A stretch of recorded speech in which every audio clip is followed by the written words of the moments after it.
Kamavaht on valmistatud vahule löödud rõõsast koorest, millele on siis lisatud kamajahu ja suhkurt või mett. Ja selle tarvis läheb meil 4 detsiliitrit rõõskakoort, 4 supilusikatäit kamajahu, 3 supilusikatäit suhkurt ja kastme tarvis läheb meil vaja 100 grammi jõhvikaid ja 100 grammi suhkrusiirupit, mille valmistamiseks kasutame 50 grammi suhkurt ja pool detsiliitrit vett. Poolele detsiliitrile veele lisame 50 grammi suhkurt, segame, keedame, kuni siirup tiheneb ja hiljem jahutame.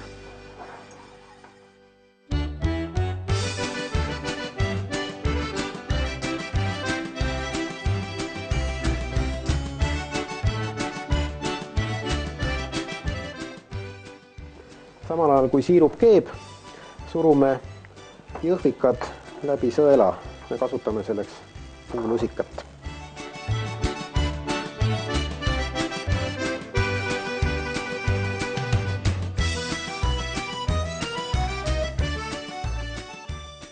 Erinevad kastmed, maasika, vaarika, mustika, jõhvikakaste või mitmest marjaliigist kastmed, ka liköörid, näiteks kännukukk ja Vana-Tallinn, või kombinatsioonid nimetatutest võimaldavad pakkuda erinevaid maitsenüansse. Ka erinevaid kodumaiseid marju, puuvilju ja püreesid võib vahule lisada ja jälle on tulemus uus. Kamavahu valmistamiseks lööme rõõsakoore koos suhkruga tugevaks vahuks.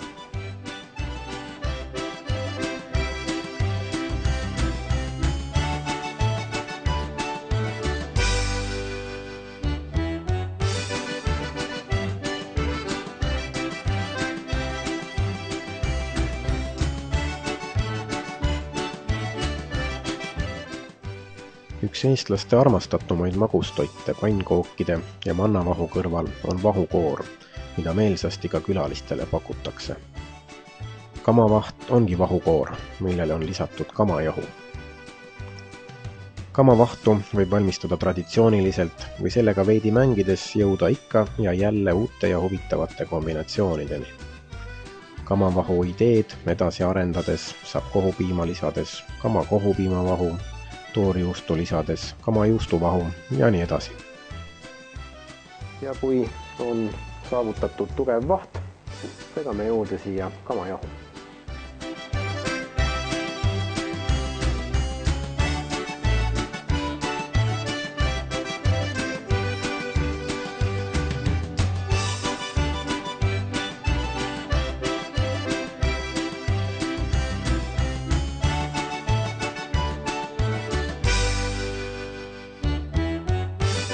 Läbi sõela aetud jõhvikatele segame hulka siis jahutatud suhkrusiirupi ja segame ühtlaseks massiks.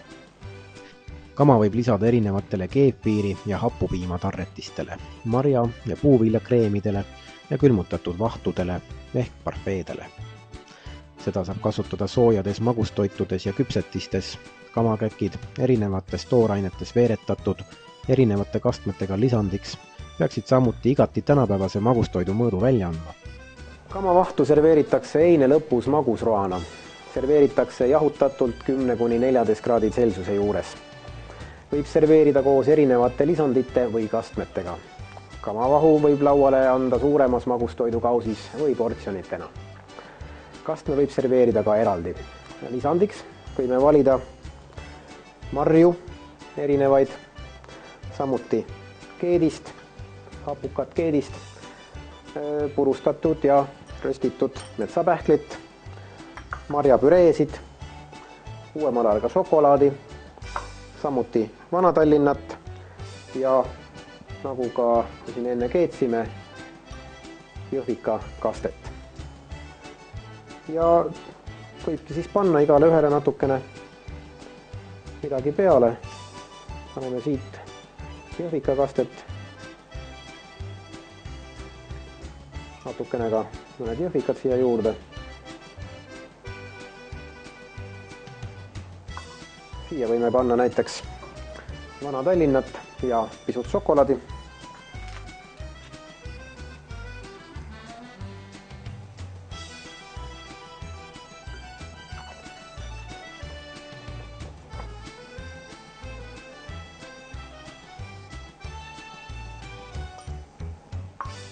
Samuti siis marjapüreesid, antud juhul paarikapüreed.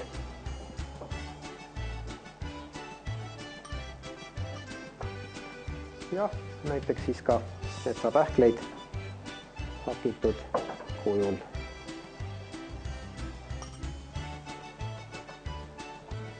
Nii, head isu teile!